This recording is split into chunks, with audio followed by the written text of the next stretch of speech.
Hey, this is Trey Kay, host of West Virginia Public Broadcasting's podcast, Us and Them. 2 days after the 2024 presidential election, we brought together the Us and Them dinner party. Now, since the run-up of the 2020 election, we've gathered together 8 West Virginians, 4 conservative and 4 liberal, diverse in age, gender, and race, to gather together for a meal and talk about the issues that divide us. This year's gathering was our most honest and emotionally charged to date. Tensions ran high at the table, mirroring the atmosphere in households across the country.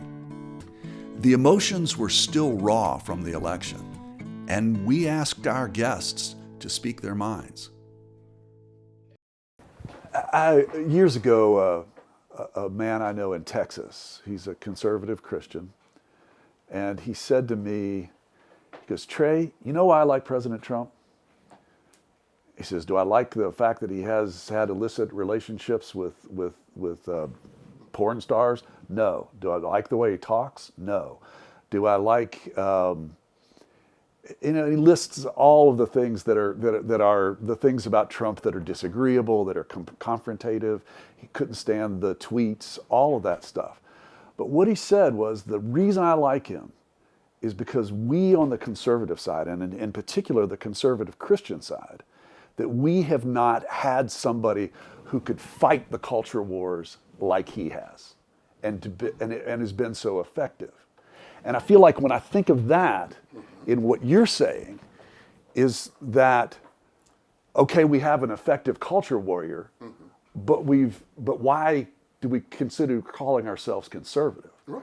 And I would pivot that to Jay or Michael. I mean, what Elliot says about is conservatism, or Frank. I mean, Frank, you're a Republican who... No, I can tell you what a Republican is supposed to be. Sure. From what I was raised as. A Republican believes in a prohibitive military. A Republican believes that individual rights trump collective rights. A Republican believes that certain social programs work, other ones don't, and for the last half century, maybe we should reevaluate. And for most of all, Republicans believe in compromise for the benefit of the American people. That's the party I was raised in. But when I was a kid, I saw you can debate his legacy. George W. Bush was running for president. I remember seeing him when I was like 2000.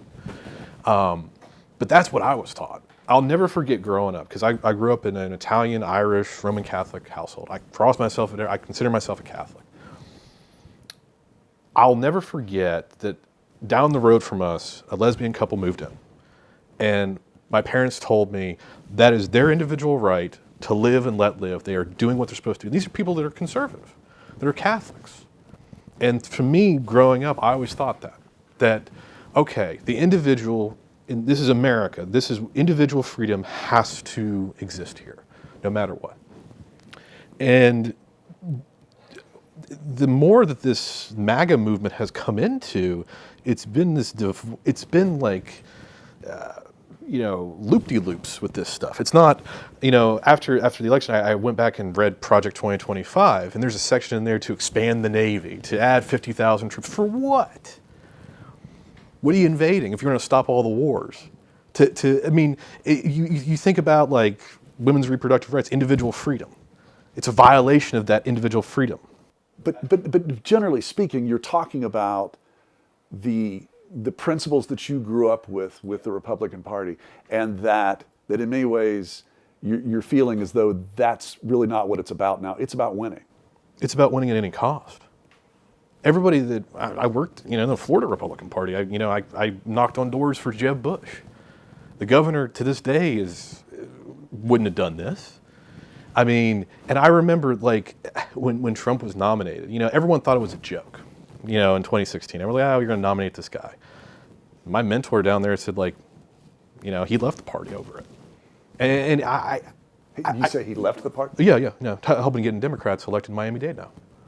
Because the party there's remnants of them, but they're the Liz Cheneys and the Mitt Romneys that are trying to keep whatever they can together. Well, gosh, there's so many ways I want to go, but here's first of all, I got 2 questions here. One, I would like to ask Jay and Michael, is there something about the idea of the party once really standing for these certain issues and principles, and that now it's basically that's been subordinated, really, for somebody who basically is really about winning the culture war, and that it doesn't seem like those are the banner principles.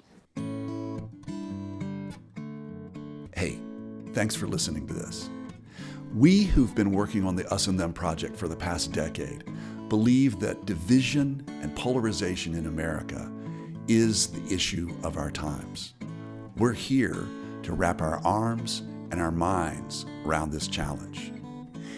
In a splintered world, we believe that listening is one of the last bridges we have towards understanding.